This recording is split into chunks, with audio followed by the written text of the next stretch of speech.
Hello everyone, how are you doing? This is MD Tech here for another quick tutorial. In today's tutorial, I'm going to show you guys how to resolve the Opera browser issue you're coming across that says Assistant.exe application error on your computer. It might be accompanied with error code 0xc000003e. So this should hopefully be a pretty straightforward process here, guys, and without further ado, let's go ahead and jump right into it.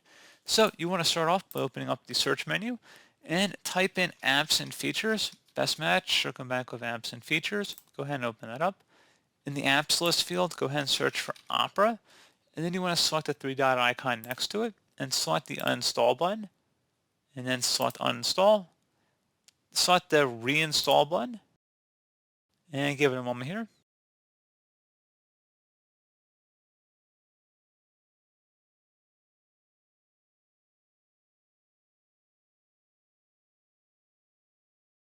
And now hopefully you should be good to go at this point.